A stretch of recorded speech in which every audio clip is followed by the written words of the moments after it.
Então já tratamos aí acerca de Pentateuco, em continuidade a organização dos livros. Então estudamos o Pentateuco, em continuidade os livros históricos, os livros sapiensais, os livros poéticos também já foram estudados, já foram objeto de análise, já temos vídeo aí gravado tratando acerca dos poéticos. E agora encerramos aí o cânon do Antigo Testamento com a análise que vamos fazer acerca dos livros proféticos. Então, tratando acerca de livros proféticos, na página 69 diz: os últimos 16 livros do Antigo Testamento, de Isaías a Malaquias, formam uma grande seção chamada Os Profetas, os livros que trazem o nome de 16 profetas hebreus. Lembrando que na organização dos livros, na Tanakh, na Bíblia hebraica, temos esses livros, os profetas, como profetas posteriores, profetas anteriores com Josué, Juízes, Samuel e Reis, tá ok? E esses livros que eu mencionei agora com profetas anteriores, na divisão que eles chamam de Neviim, e profetas posteriores serão esses livros aqui na Tanakh. Isaías, Jeremias, Lamentações não está incluído nesse grupo, ele é transferido para um grupo chamado Megiló, que é uma subdivisão do Ketubim, tá certo? Ezequiel e Daniel também não consta na organização da Bíblia hebraica que menciona os livros dos profetas maiores. Não consta Daniel. Daniel entra nos livros históricos na última divisão da Bíblia hebraica do Ketubim. Ele está junto com Esdras e Neemias, que é um livro só, e junto com Crônicas também, que é um livro unificado dentro da Tanakh, tá ok? Então Daniel é contado como um livro histórico. Aqui eles estão agrupados dentro do conjunto de profetas e são os profetas maiores. Isaías, Jeremias, Lamentações também é composição de Jeremias, Ezequiel e Daniel. E aqui também mencionando na Tanakh, esse conjunto de livros ocupa o lugar de Daniel. Daniel não está presente nos profetas posteriores, no Neviim da Tanakh. Daniel não está presente. No lugar dele estão esses 12 profetas, tá ok? Esses 12 profetas são contados como um livro só e estão presentes na Tanakh, na divisão Neviim, nos profetas posteriores. Os 12 profetas que aqui são contados individualmente, tá ok? Oséias, Joel, Amós, Obadias, Jonas, Miqueias, Naum, Abacuque, Sofonias, Ageu, Zacarias e Malaquias, que são pós-exílio, tá ok? Então essa é a divisão adotada aqui para esse estudo: 16 profetas, 4 profetas maiores, o livro de Lamentações incluso, como autoria também de Jeremias, e os 12 profetas menores, que serão analisados agora na divisão dos livros dos profetas. Os livros dos profetas vão desde a época áurea do povo de Israel até o exílio e o retorno à pátria. E aí eu quero voltar aqui em estudos que fizemos anteriormente, que vamos mostrar um mapa que vai ser útil para o nosso entendimento. Então, observando esse mapa aqui que estudamos na composição dos livros históricos, vemos que os livros dos profetas foram compostos em épocas contemporâneas a essas narrativas, tá ok?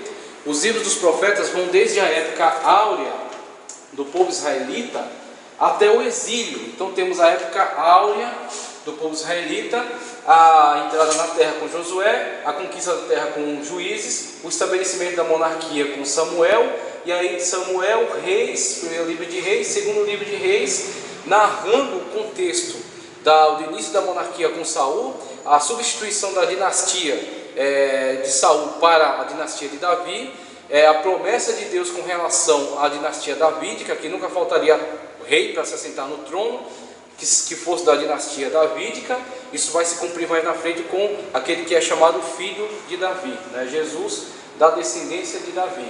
Então a época áurea da história de Israel, antes da sua divisão, depois a sua divisão na época de Roboão, segundo livro de Reis, tá ok? E enfim o cativeiro, que é registrado aqui em 536. Então muitos profetas estão agrupados ao longo de toda esta época aqui, a época áurea da história de Israel. Depois, na situação do cativeiro, temos Jeremias falando acerca do cativeiro, que o cativeiro seria uma realidade na história de Israel, que seria inevitável. e inclusive ele é muito acusado por causa dessas afirmações. É dito que ele é um conspirador contra o povo de Israel, o povo de Judá, na verdade. Israel, em 700 e pouco, já havia sido levado cativo pelos assírios. Já havia caído e sido levado cativo com os assírios, sendo trazido para a terra um povo estranho, um povo de outra região, que se miscigenou com o remanescente que ficou na terra, vindo dar origem ao povo samaritano, que é alvo do preconceito do povo judeu.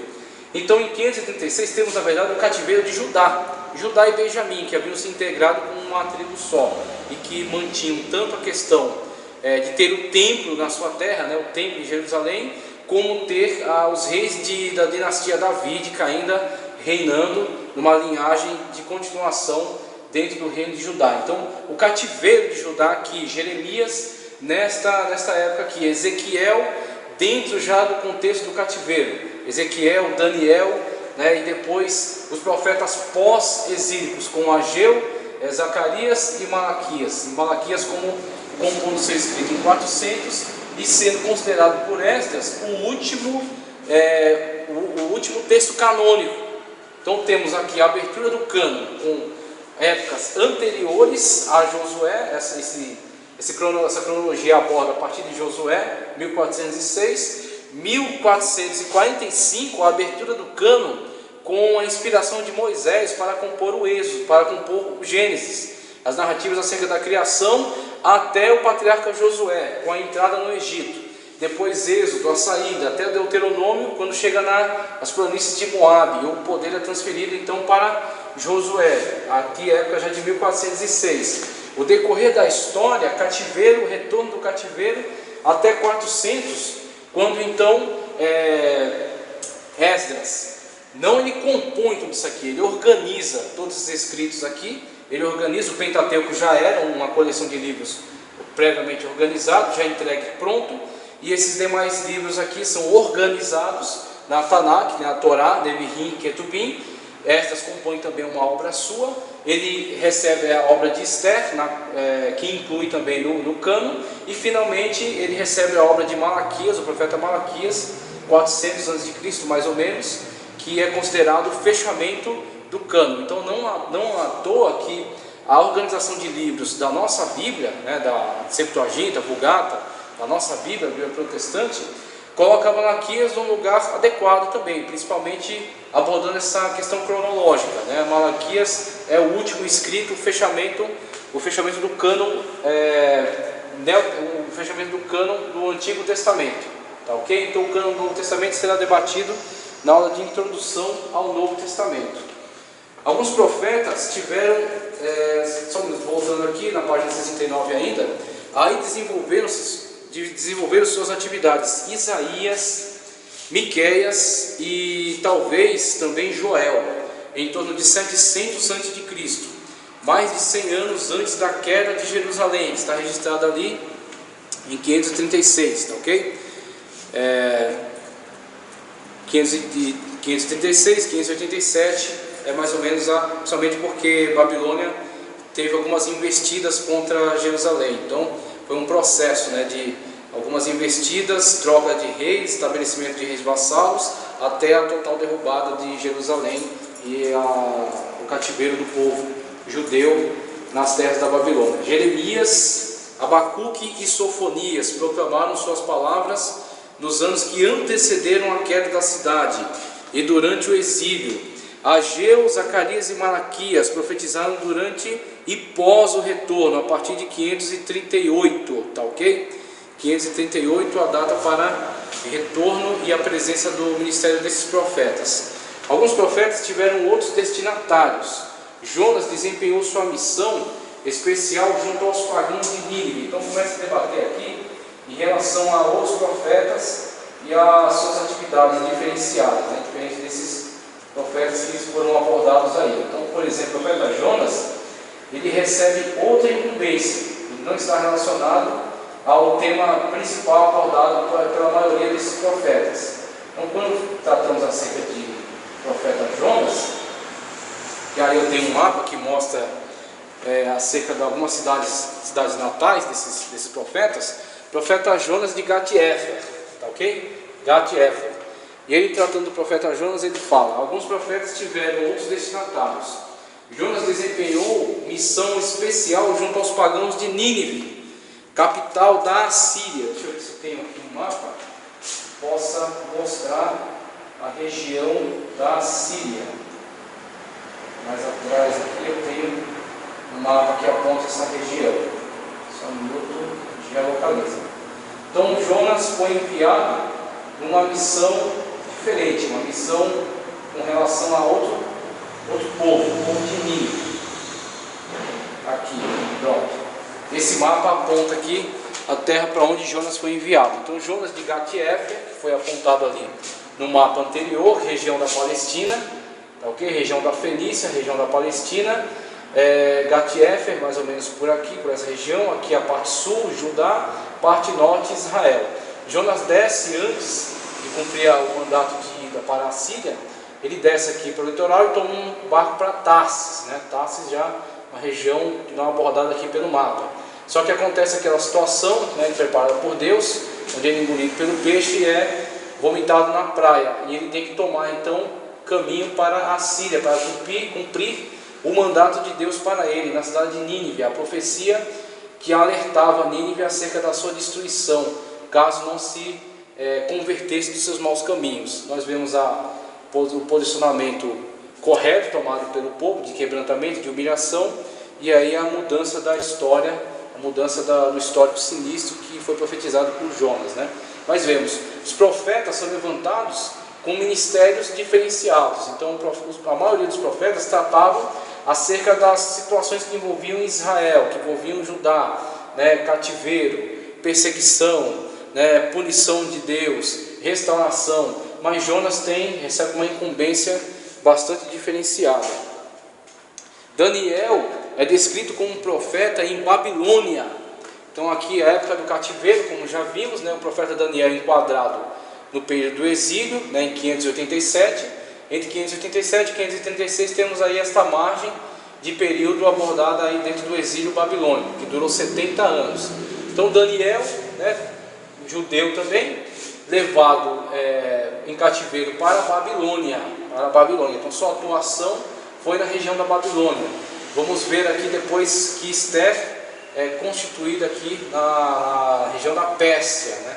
Que é antigamente chamado os Elamitas. Então a atuação de Daniel na Babilônia, é descrito como um profeta em Babilônia. Ezequiel falou aos judeus exilados em Babilônia. Obadias sentenciou contra Edom, antigo inimigo de Israel, os Edomitas, desta região aqui, a região dos Edomitas. Jonas enviado, o seu ministério trata acerca da Assíria, Obadias acerca dos Edomitas, né? O livro está focalizado em torno dessa questão das sentenças de Deus contra os Edomitas. Daniel exerce o ministério na Babilônia. Então aqui temos as diferentes missões atribuídas por Deus aos profetas. De maneira geral, os profetas foram os porta-vozes da última advertência ao povo, o qual havia voltado as costas a Deus, ignorado suas leis. Os profetas então anunciaram um juízo divino, que seria executado por reis pagãos, e convidaram o povo a arrepender-se. Mas depois do juízo e da destruição, lembraram ao povo que Deus continuava a amá-lo. Todos os profetas manifestaram absoluta certeza de serem portadores da mensagem da parte de Deus. Então, vemos aí que os profetas estão comprometidos com algo muito mais nobre e muito mais superior do que simplesmente a adivinhação. O profeta levantado por Deus, dentro do contexto israelita, ele tinha um compromisso muito sério com o fortalecimento da fé do povo, que passava primeiro pelo alerta, em relação ao que Deus exigia do povo, e também depois, durante o cumprimento das penas que já haviam sido anunciadas, uma vez que o povo não se convertesse dos seus maus caminhos, o povo permanecesse nos seus erros que haviam sido já denunciados, cumpria também ao profeta a missão de fortalecer este povo, para que não desistissem, para que não deserdassem da sua fé, para que permanecessem como um povo de Deus, até o momento da sua restauração, quando então seriam a palavra de Deus ia se cumprir a eles em relação à reconciliação com o seu Deus. Então temos o papel do profeta como um proclamador da verdade divina. E aí muitos usam esse exemplo, trazendo a diferenciação entre sacerdote e profeta, como o sacerdote levando o povo a Deus, através dos sacrifícios, através do culto, através da humilhação do povo e da oferta do povo a Deus. O sacerdote leva o povo a Deus e o profeta traz Deus ao povo. De que forma? Através das revelações divinas, revelações acerca do futuro, revelações acerca de situações do presente que estão sendo vivenciadas no presente, muitas das vezes situações que são ocultas aos demais e são reveladas por Deus ao profeta, bem como revelações acerca do passado também, porque a palavra de Deus registrou fatos no passado que servem de alerta para o presente em relação às situações futuras. Então o profeta também faz menção acerca daquilo que a palavra de Deus já proclamou e já é sabido, e o profeta de Deus traz este alerta ao povo, chama o povo à responsabilidade, chama o povo à vigilância. Então o profeta hebraico, o profeta hebreu tem muito mais importância, muito mais atribuições do que simplesmente adivinhar coisas. O que muitos profetas pagãos, na verdade, era a sua única função, era seu único trabalho. Então, falando acerca dessa vocação do profeta, temos aí alguns vocábulos muito importantes dentro da língua judaica, da língua hebraica. Há 3 vocábulos hebraicos usados acerca do profeta: Nabi, Roer e Ozer. O primeiro destes também é traduzido por profeta, porta-voz de Deus aos homens. O segundo, que quanto à sua forma é um particípio ativo do verbo ver, é traduzido por vidente, ou seja, aquele que vê coisas muitas das vezes que não são vistas pelos demais. Eliseu e Geazi estavam em determinado lugar, o acampamento foi cercado. Geazi pela manhã sai, vê cavalos e carros do inimigo cercando o acampamento, o que colocou ele em desespero. Ele chama o profeta desesperado, dizendo que eles iam morrer naquele momento, pois o acampamento estava cercado. O profeta Eliseu, ao se deparar com aquela situação, ele tinha uma visão diferente da visão de Geazi. A visão de Geazi era comum, era uma visão normal. A visão do profeta era uma visão a partir do âmbito da revelação divina. Então Deus mostrava a ele o mundo espiritual, e assim Eliseu clamou a Deus e foram abertos os olhos de Geazi, que pôde ver que no âmbito físico estava decretada a derrota, eles estavam cercados, mas no âmbito espiritual eles estavam protegidos por carros e cavalos de fogo que estavam ao redor.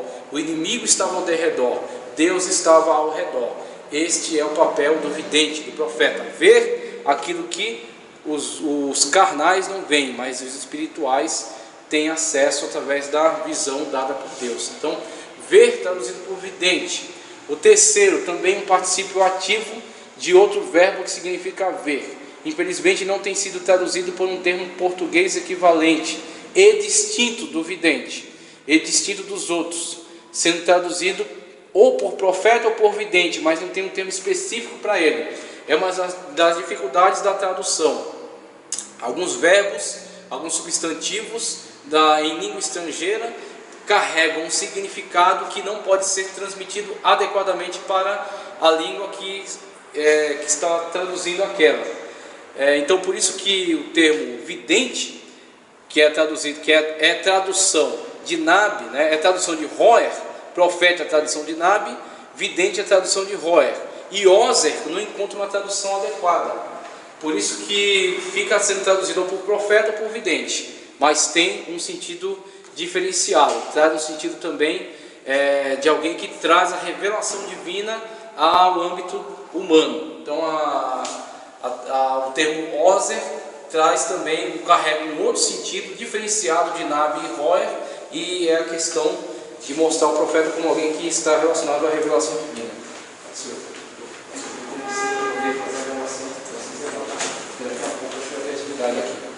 Tá certo? Página 69, tá? Página 69. Vamos dar uma continuidade aqui. Profetas maiores. página 69. Eu estou já aqui no finalzinho do parágrafo. Só para lembrar. Olha esse final, finalzinho do parágrafo aí, só para lembrar. Só para lembrar o que dissemos em sessões anteriores, segundo a terminologia da Bíblia hebraica, os profetas anteriores incluem 4 livros que já analisamos: Josué, Juízes, Samuel e Reis. Então, esse conjunto de livros aqui, que ele menciona, ele está na gravação que eu fiz, que eu vou te passar, dos livros históricos. Então, os livros históricos, para nós, tem um conjunto de livros. Agora, na Bíblia hebraica, esses mesmos livros que nós chamamos de históricos são chamados profetas anteriores. Profetas anteriores, que são o que ele acabou de elencar aqui. Esses livros aqui, ó. Josué, Juízes, Samuel e Reis. Na Bíblia hebraica, na Tanakh, temos Torá, Neviim e Ketubim.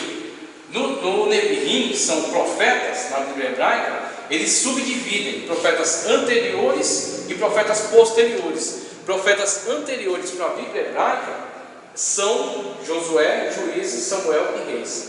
E são considerados profetas porque a narrativa histórica deles tem o objetivo mais de mostrar o cumprimento da palavra de Deus na vida do povo.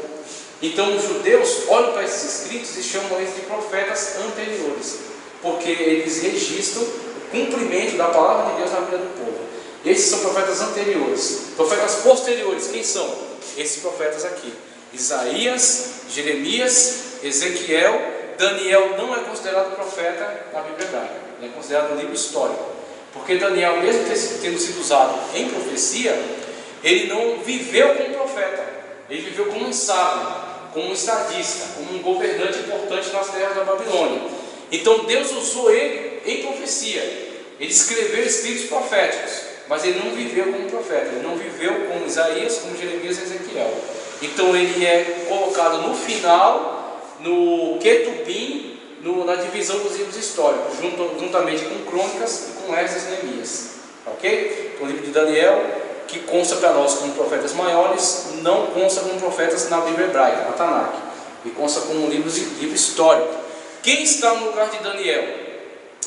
Os 12 profetas menores da nossa Bíblia são considerados profetas, são considerados um livro só na Bíblia hebraica, é chamado os 12, e ocupa o lugar de Daniel. Ok? Então os 12 profetas menores, que contamos eles separados, estão no lugar do profeta Daniel na Bíblia hebraica, na seção de Neviim, na subdivisão de profetas posteriores. Ok? Então, só para a gente esclarecer essa questão aí. Os livros tratados nessa lição são classificados na Bíblia hebraica como profetas posteriores, como eu acabei de explicar. Estes se subdividem em profetas maiores: Isaías, Jeremias, Ezequiel, e os 12 profetas menores, cujas obras reunidas cabiam num único rolo grande. Então ela embarcava todos esses livros dos 12 profetas menores da nossa. Título: com exceção do livro de Daniel, que por via de regra, os títulos dos livros proféticos trazem sempre o nome dos seus autores e mensageiros logo no começo do livro. Então o profeta se autonominava livro do profeta Isaías, livro do profeta Jeremias, né? E a visão acerca do chamado dele, o profeta mesmo já dá o título, já dá a denominação do autor no livro. E Daniel não se preocupa em fazer, né? Daniel ele se diferencia com relação a essa característica do escrito dele. Ofício dos profetas agora, tratando acerca do ofício. A função dos profetas do Antigo Testamento nem sempre é a predizer o futuro, como se entende hoje em dia pelo sentido literal da palavra profeta, para transmitir e interpretar o plano, o decreto e a vontade de Deus para o povo, que normalmente era feito através de revelação. Profetizar na Bíblia nem sempre significa predizer o futuro, mas falar por inspiração. Moisés foi o maior de todos os profetas do Antigo Testamento, mas quase nada vaticinou. Entretanto, falou o povo de Deus de uma forma toda especial, inspirada por Deus. Então, o que a gente vê aqui nesse setor, nessa área? A gente vê, inclusive essa próxima página, página 70, ela mostra um pouco do que eu abordei aqui, nesse slide. A gente vê que o profeta, inclusive eu já estava falando sobre isso, o profeta bíblico, ele tem uma característica muito diferenciada do profeta pagão. O profeta pagão, muitas das vezes, é caracterizado como aquele que adivinha coisas, somente. Aquela passagem de Paulo pregando o evangelho, chega em um determinado lugar, uma mulher que era usada por espíritos malignos e que rendia muito lucro, ela era uma escrava, rendia muito lucro aos seus senhores, fazendo o quê? Adivinhações. E aí ela, usada por espírito maligno, ela lança proclamações contra Paulo e Barnabé, né? Esses são grandes homens de Deus. Com isso, ela faz uma espécie de uma associação dela mesma, da prática dela, com o que os apóstolos estavam fazendo. Uma mistura muito prejudicial para o evangelho. E aí qual a atitude de Paulo?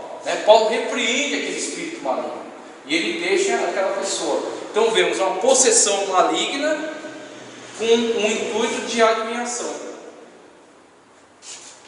Na maioria das vezes, um profeta pagão caracteriza por essa função. O que um profeta bíblico diferencia-se muito dele, porque ele acaba de trazer o exemplo de Moisés. Moisés pouco vaticinou, ou seja, Moisés falou poucas coisas acerca de revelação do futuro, revelações escatológicas.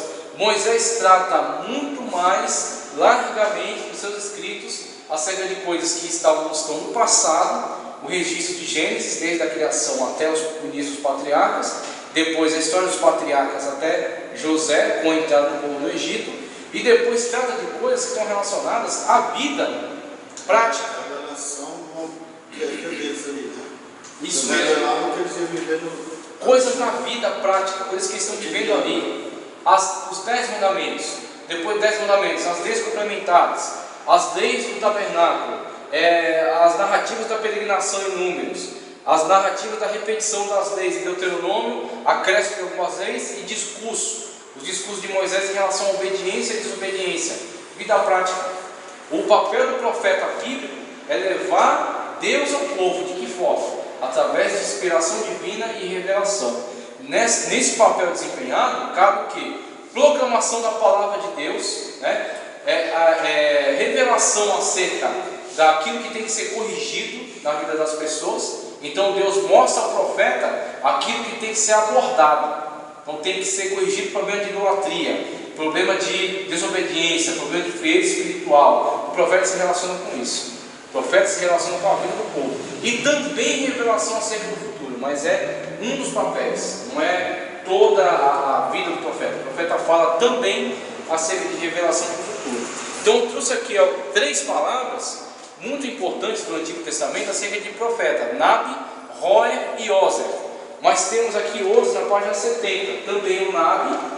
Essa palavra significa alguém que fala em nome de outro, ou em lugar de outro, pois os profetas de Deus sempre proferiram sua mensagem na segunda pessoa, assim diz o Senhor. Então o profeta não fala por ele mesmo, ele fala por inspiração divina as palavras de Deus, ele traz Deus ao povo, como você gosta de dizer. O vidente que entra nessa designação de Roer, vidente, eram nominados assim porque recebiam de Deus a capacidade de ver o invisível, o futuro. 1 Samuel 9:9, 1 Crônicas 21:9, Amós 7:12. Neles os olhos espirituais estavam despertados, portanto podiam ver o que uma pessoa comum não conseguia ver. Eu trouxe o exemplo de Eliseu. Eliseu, quando Geazi sai e vê o acampamento cercado, a visão de Geazi era os inimigos cercando o acampamento. Ele chama o profeta desesperado. Quando o profeta sai, ele clama a Deus e pede a revelação a Geazi também. E Geazi, a partir de então, vê o que o profeta estava vendo. O que o vidente estava vendo? Estava vendo a intervenção divina, o mundo espiritual. Ao redor estava o inimigo, ao redor estavam carros e cavalos de fogo. Então o vidente vê o quê? O vidente vê as coisas do mundo espiritual, vê as coisas de Deus. O vidente não vê bobagens, besteira, anjo em cima de caixa de som, não sei o que, coisas loucas que fazem a multidão ficar perplexa, presa naquilo. O vidente vê a manifestação de Deus no mundo físico. Então o mundo físico é observado naturalmente pelos olhos físicos, mas a manifestação de Deus no mundo físico é vista pelo vidente. Então o vidente vê algo pertinente ao mundo de Deus atuando no mundo físico. Então é isso que o vidente tem em relação ao seu chamado, que Deus dá a ele. Homem de Deus, essa terminologia expressa a finalidade que o homem tem com Deus. Tem a conotação de um homem que se entregou sem reservas para os negócios de Deus. Refere-se a um homem de caráter justo, santo e íntegro. Então, necessariamente, o homem de Deus é um homem diferenciado. É um homem que tem um chamado. É um homem que tem uma função importante. Ele não é como qualquer homem que está tratando dos seus assuntos, da sua vida. Ele é caracterizado como um homem de Deus, porque ao olhar para a forma de vida dele, vê-se que o principal objetivo dele é viver e é atender a demanda de Deus na vida dele. Então ele dedicou a sua vida a servir a Deus. Você vê Oséias. Oséias foi chamado por Deus para profetizar para Israel, para apontar a infidelidade de Israel. O que Deus fala para Oséias? Vai e casa com uma mulher de prostituições. Agora, com essa chamada de Deus específica para Oséias, há muita confusão. Há pessoas que pensam que Oséias casou com uma prostituta, sendo que não necessariamente isso, mas uma mulher que viveu de uma forma, uma forma que não era tolerada dentro do povo de Israel, fora da tradição, fora dos costumes adotados. Então o que acontece? Com esse casamento de Oséias com ela, ele está mostrando dentro da sua própria vida ao povo, está exemplificando aquilo que Deus está profetizando verbalmente. É uma exemplificação. Então essa exemplificação é uma forma de profecia, uma forma de didática de mostrar ao povo qual é o seu erro. Então com isso Oséias assume na sua própria vida pessoal a sua mensagem. A sua mensagem não é simplesmente uma pronunciação da boca para fora, não é simplesmente uma verbalização. Ele vive a mensagem, ele vive. Então ele demonstra com a sua vida aquilo que Deus está falando para o povo. E aí temos Oséias, temos profetas que são mandados, se não me engano aqui, Isaías, Ezequiel, ele é mandado enterrar um cinto, não é? Ele é mandado enterrar um cinto, ele enterra o cinto, aí depois de um tempo Deus manda desenterrar esse cinto, e o cinto estava podre. E aí Deus mostra ao povo qual é o seu estado. Então um profeta numa atitude dessas, ao meu ver, a concepção do povo em relação a ele é de que ele era louco, é de que ele estava com problemas mentais. Mas ao mesmo tempo que o povo tinha esse choque de comportamento do profeta, o povo também tinha uma exemplificação clara acerca da mensagem, a mensagem verbalizada e exemplificada também, literalmente para eles, para que não houvesse subterfúgio, não houvesse duplicidade de interpretações, não houvesse formas. Não, ele falou, mas ele quis dizer isso, ele quis dizer aquilo. Não, ele falou e ele exemplificou também. Então o homem de Deus, a sua vida está comprometida com a mensagem, está comprometida com o chamado. Por isso que ele ganha essa designação diferenciada. Servo de Deus significa alguém que vive exclusivamente para Deus, amputando completamente seus anseios pessoais em prol da soberana vontade de Deus. Segundo de Crônicas 24:9, Isaías 6:5-8. Aí vemos: porque o profeta vivencia coisas diferenciadas? Porque os apóstolos no Novo Testamento vivenciaram coisas diferenciadas? Por que tantos milagres? Por que tanta ação poderosa de Deus na vida deles? Nós vemos que a situação vivenciada por eles decorre da entrega deles, da entrega. Então Paulo, quando se qualifica nas cartas, quem é Paulo? Paulo, apóstolo de Jesus Cristo, Paulo, servo de Jesus Cristo. Ele aplica esse mesmo termo de rodulos. Esse dulos não é servo somente no sentido que se dá na Idade Média, o serviçal, que tinha a terra e pagava uma porcentagem para o soberano. Não é servo de escravo. Rodulos é escravo. Paulo, escravo de Jesus Cristo. Então, os apóstolos, você vê também nas cartas, Tiago, Judas, rodulos, servo de Jesus Cristo, escravo de Jesus Cristo, no sentido de ser escravo, ser possessão dele, possessão. Então, o que acontece? Dada dada a forma como eles lançam-se, entregam-se aos pés do Senhor, o que os apóstolos farão em relação a Cristo, o que os profetas do Antigo Testamento fazem em relação a Jeová, dada a entrega deles, explica a manifestação de Deus através da vida deles. Então, muitas das vezes as pessoas veem hoje, por que Deus se manifesta de tal maneira? Aí a pergunta tem que voltar-se contra ela, porque você não se entrega de tal maneira? Porque Deus se manifesta como se manifestou na vida de Isaías, porque você não vive como Isaías viveu, você não se entregou a Deus como Isaías se entregou, você não se dedicou a Deus como Ezequiel se dedicou, você não entregou a sua vida a Cristo como o apóstolo Paulo se entregou, como Pedro se entregou. Dada a entrega deles, a manifestação poderosa de Deus na vida deles. Classificação dos profetas 70. Classificação dos profetas. Aí aqui eu vou trazer também algo acerca da época de atuação deles e dos reis aos quais eles foram contemporâneos. Profetas, aqui ó, profetas maiores e profetas menores. Os teólogos costumam classificar os livros proféticos como profetas maiores e menores. Agora essa questão de profetas maiores e menores aqui ó, não porque alguns sejam mais importantes do que os outros, porque muitas pessoas já acabaram tendendo para esse lado, já me perguntaram isso aí.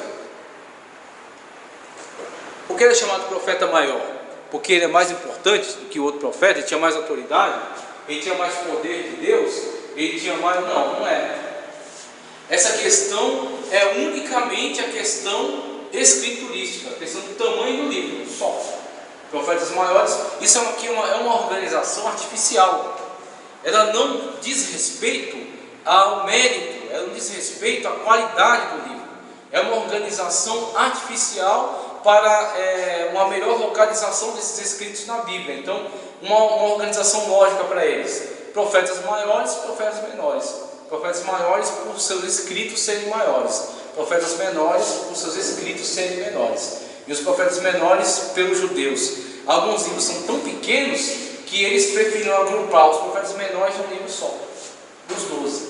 Aí compuseram um livro único com 12 autores, 12 profetas. Então, uns sejam mais importantes do que os outros, visto que Deus não vê ninguém grande ou pequeno, mas porque uns escreveram mais do que outros.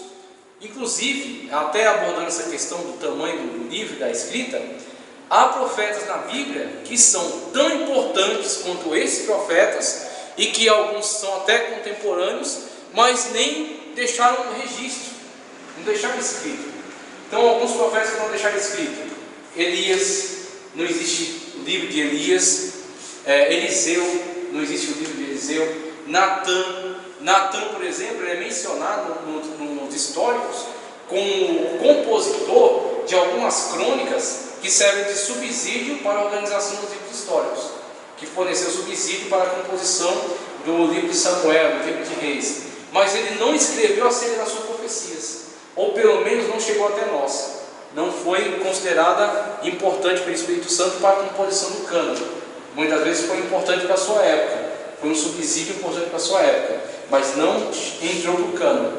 Então você vê profetas, Aías, profetas importantes na história de Israel, mas que sequer deixaram conteúdo escrito. As suas profecias foram proferidas na sua época, surtiram o efeito, porque no livro de Isaías Deus fala que a palavra que eu pronunciar não voltará vazia, antes irá e cumprirá todo o seu desígnio, o seu propósito, Então a palavra que Deus falou através deles surtiu efeito, cumpriu o seu propósito, mas não era relevante ser registrado, não era relevante ser guardado como escrito e chegar até nós. Foi importante para a sua época, mas não era relevante para a nossa época, por isso não chegou até nós.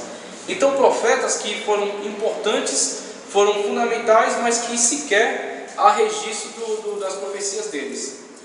Visto que Deus não vê ninguém como grande ou pequeno, mas porque alguns escreveram mais do que outros. Portanto, o termo maior não se refere ao tamanho do profeta, mas ao tamanho do escrito.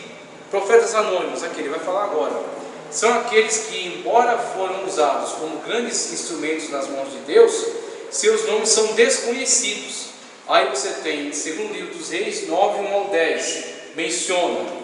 Primeiro livro dos Reis, 18, 13, também menciona lá. Profetas orais são aqueles cujos nomes e mistérios são conhecidos, embora nada escreveram. Portanto, não legaram nenhum documento para a posteridade. Exemplo: Natã, Gade, Aías e Micaías.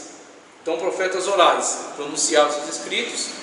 Algumas das suas profecias são até registradas, ou pelo menos a sua atividade de profeta é registrada em outros livros, no livro de Samuel, no livro de Reis, mas não há um escrito próprio deles, escrito que eles tenham feito.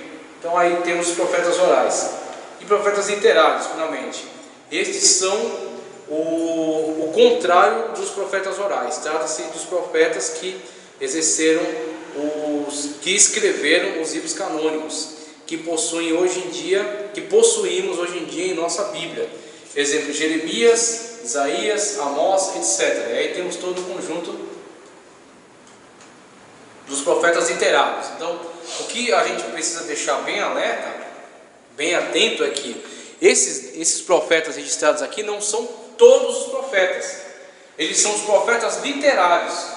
Tem outros profetas, como ele falou aqui, anônimos. Por exemplo, uma situação que é narrada, se eu não me engano, aqui no livro de Samuel, onde um profeta recebe uma incumbência de Deus de levar uma profecia a um determinado lugar. Só que Deus fala ao profeta assim: você não vai comer e nem beber nessa cidade, você vai entregar a mensagem e vai voltar. E quando o profeta vai e entrega a mensagem, um profeta velho observa, e aí, tomado de inveja, não sei, ele vai até aquele profeta, encontra ele, aborda ele no caminho e fala que Deus trouxe uma outra revelação a ele, e que ele devia ir para casa, ir junto com ele para casa, comer, beber e voltar no dia seguinte. Então o profeta que recebeu aquela primeira revelação, ele sai do âmbito da chamada que Deus tinha para ele. Ele tinha que ir, entregar a profecia e voltar, sem comer e beber. Ele creu na revelação de Deus. Isso. Não creu que Deus podia falar diretamente com ele, né? Foi dar ouvido a terceiro. Foi dar ouvido a terceiro, isso aí, exatamente isso. Ele deu ouvido a terceiro. E aí ele é atraído para a casa desse profeta velho, come e bebe, e no dia seguinte, quando ele sai de casa, ele é apanhado por um leão no caminho e é devorado. Então você vê... O apóstolo Paulo teve um encontro direto com Jesus Cristo. Com Jesus. Por isso que ele se entregou totalmente, não tinha dúvida de nada. Ele estava presente com Jesus, de nada ele tinha dúvida. De nada, e você vê, a pregação dele é tão forte, é tão convicta, que ele, em determinado lugar, ele fala que o meu evangelho eu recebi de Jesus, diretamente Cristo Jesus, diretamente de Cristo. Ele foi ali apanhado na sua arrogância, exatamente, quebrantado. Isso aí. E Jesus orientou ele o que fazer dali para frente. Dali para frente não fazer nada sem orientação. Né? Agora ele ia dar ouvido a outro, a Pedro, a outro, não ia dar. Não ia. O Evangelho ele ia tentar se associar a Pedro e levar discípulos. Mas ele conhecia. Para a comunhão. Então, ele disse: eu recebi do Senhor, eu recebi do Senhor. Que também vos ensinei, né? É isso aí. Com isso a gente vê a diferença entre... O cara vai lá, ouve a profecia de Deus e vem outro qualquer que ele nem sabe. E desvirtua a mensagem. E ele cai nessa. Aí vemos aí a diferença entre a revelação divina da Escritura e as interpretações da Escritura. Então Paulo não ia pela cabeça de Pedro. A interpretação que Pedro fazia do Evangelho, que era judaizante, né? Paulo recebeu esse Evangelho direto de Cristo. E o Evangelho de Paulo pregava a graça, a salvação unicamente pela crença, pela aceitação de Cristo Jesus como único e suficiente Salvador. Então Paulo podia estar em comunhão com Pedro em que sentido? Ambos eram servos de Jesus Cristo. E o Evangelho que eles pregavam tinha que ter Cristo como centro, cristocêntrico. Mas a interpretação tinha uma diferenciação. Tanto é que Pedro combatia, Paulo pregava, Pedro combatia. O próprio Jesus teve que aprender Pedro, né?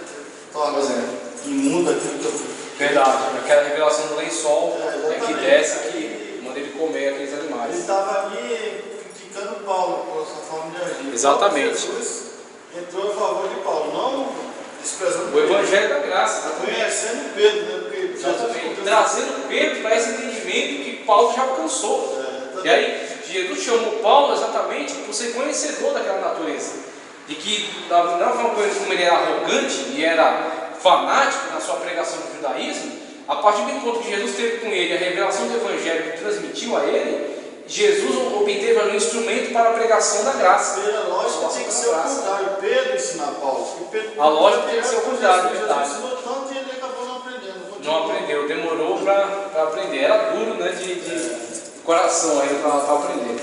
Aí você vê, a mesma coisa se aplica à questão dos profetas. O profeta, ele tem uma mensagem, uma revelação da parte de Deus. Ele não pode sair do âmbito daquela mensagem. Ele não pode desviar aquela mensagem. Assim disse o Senhor. Pronto, quando esse assim disse o Senhor é proclamado, tem que ser transmitido só o que o Senhor disse. O profeta Isaías fala que ai daqueles que falam assim diz o Senhor, sem eu ter dito nada. Aqueles que transmitem visões sem eu ter dado visão, sonhos que são carnais, são na sua própria cabeça. Né? Se o profeta conta um sonho, se esse sonho é revelação e tem que ser transmitido tal qual. Mas se aquele sonho foi na cabeça dele, ele tem no seu coração a certeza se aquilo veio de Deus ou veio dele. Ele sabe que não é revelação de Deus, porque Deus não deixa dúvida.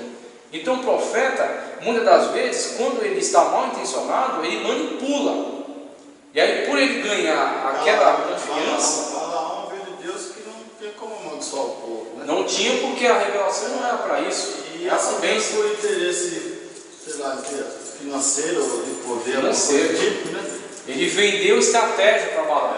Exatamente. Para contaminar o povo naquele culto a Baal Peor. Se contaminar com um culto de prostituição. Acabou se perdendo. Ele teve a chance de ser um profeta de Deus. Né? Exatamente, teve a chance. Um profeta de Balaão.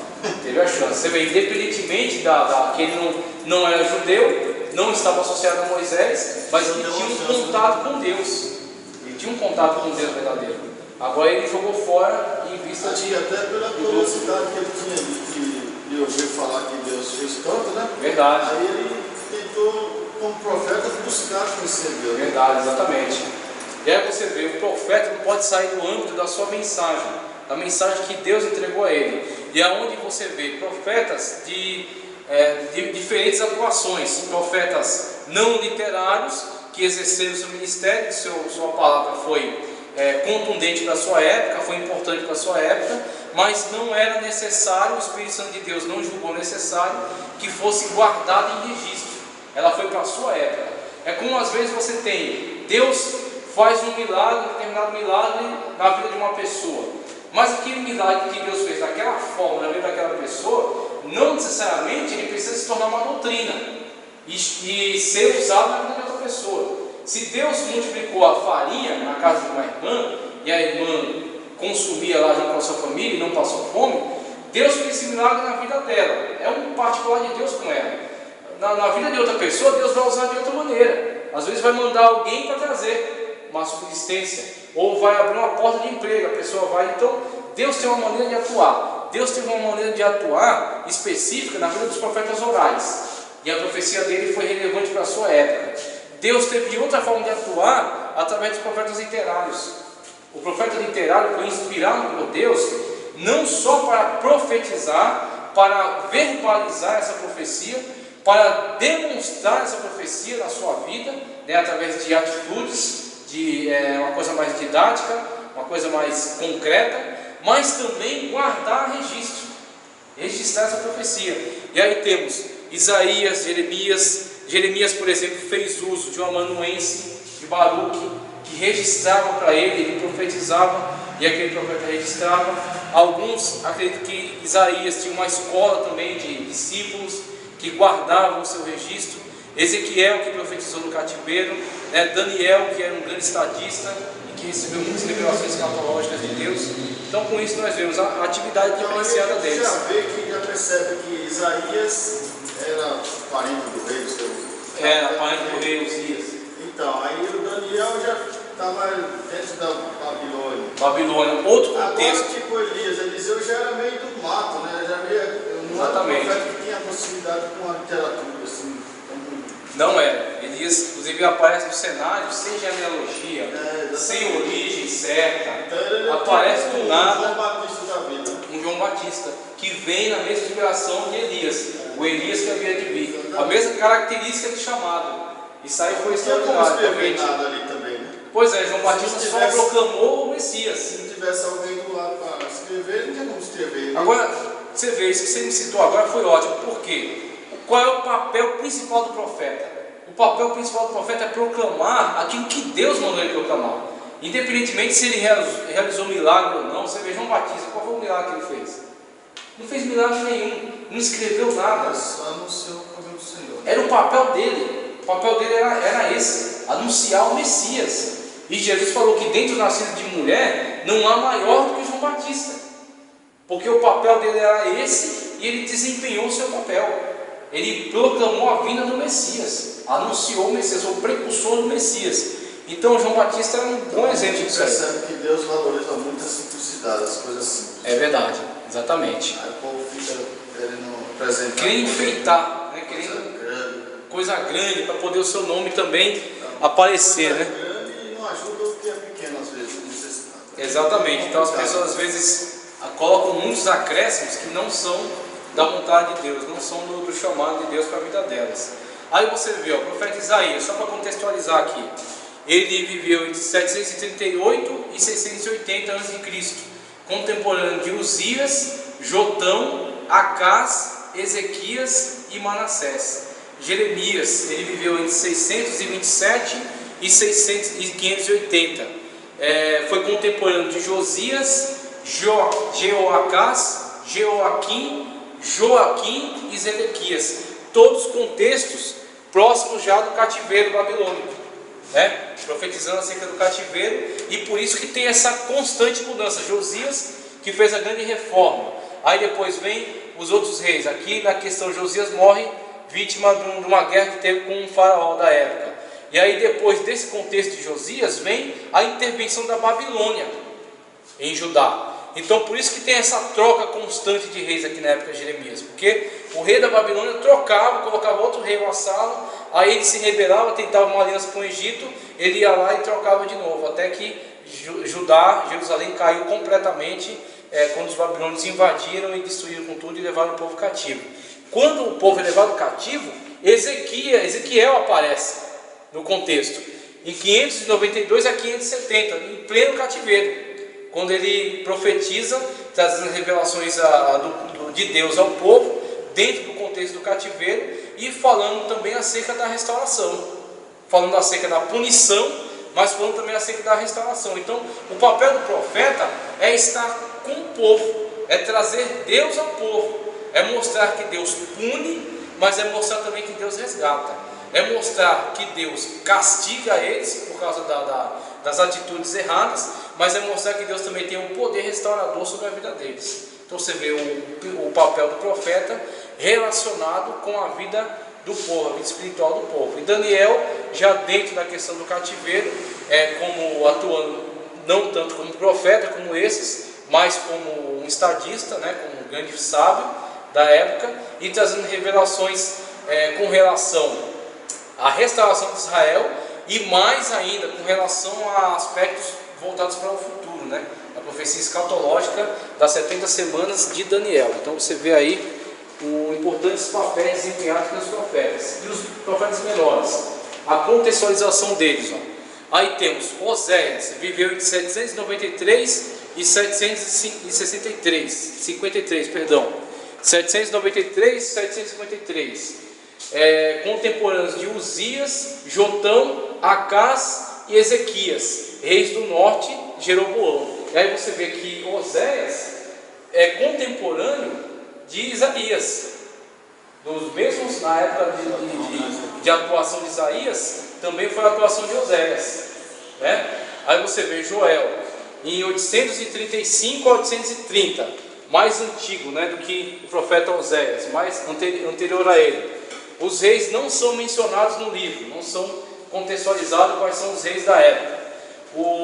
Esse aqui é Joel, depois vem Amós, 760 a 755 a.C. Reis de Judá, Uzias. Reis do norte, Jeroboão II já. Obadias, cerca de 585 a.C. Não é mencionado rei algum, então não é contextualizado, mas consegue-se perceber a época de 585 para a época em que é escrito a profecia de Obadias. Jonas viveu em 760 a.C. O rei do norte da época era Jeroboão, e a profecia dele é voltada contra a Assíria. Miqueias, 735 a 710, reis de Judá, Jotão, Acás e Ezequias, né? Também contemporâneo do profeta Isaías ali, ó. Ezequias, né? Contemporâneo também, Jotão e Ezequias. Miqueias, Naum, cerca de 630 a 620, reis de Judá e do norte não são mencionados, mas eles conseguem localizar a época de Naum para 630 a 620. Anunciar a iminente destruição da ímpia cidade de Nínive. Agora perceba a época, 630 a 620. Aqui na época de Jonas, também Deus proclama contra a cidade de Nínive. Eles se convertem, né? Só que depois daquela conversão, na época de Jonas, eles novamente caem na sua prática de impiedade. Depois o Império Assírio vai se desenvolver historicamente, chegando até a culminância da sua história, na época de 700, entre a época de Jonas e Naum. Entre esta época aqui de Jonas e Naum, há o desenvolvimento da Assíria, a dominação dela de muitas regiões do mundo, e principalmente o cativeiro de Israel, das 10 tribos do norte. O cativeiro das 10 tribos do norte. Quando Naum profetiza, Naum está profetizando já a queda, a iminente queda de Nínive. Nínive já havia, a Assíria, Nínive é a capital, a Assíria já havia levado as 10 tribos do norte de Israel para o cativeiro, do qual eles não voltaram como um povo mais unificado, e se miscigenaram, né? Então Naum já aborda a questão da profecia da queda de Nínive. Então temos aqui uma correspondência entre Jonas e Naum, né? Ambos relacionados com a profecia contra a Assíria. Abacuque, cerca de 606 a.C., reis de Judá, Jeoaquim, já começa a entrar no contexto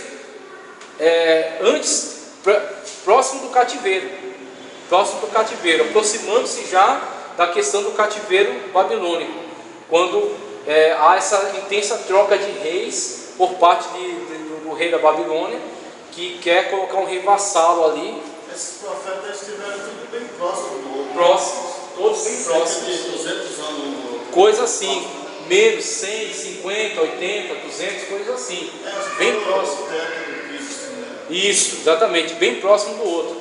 Abacuque, então, é contemporâneo de Jeremias, ali nessa questão já próximo do exílio, né? Aí temos Sofonias, cerca de 630 a.C., reis de Judá, Josias, aqui já é da época ali da reforma de Josias, é contemporâneo desta época.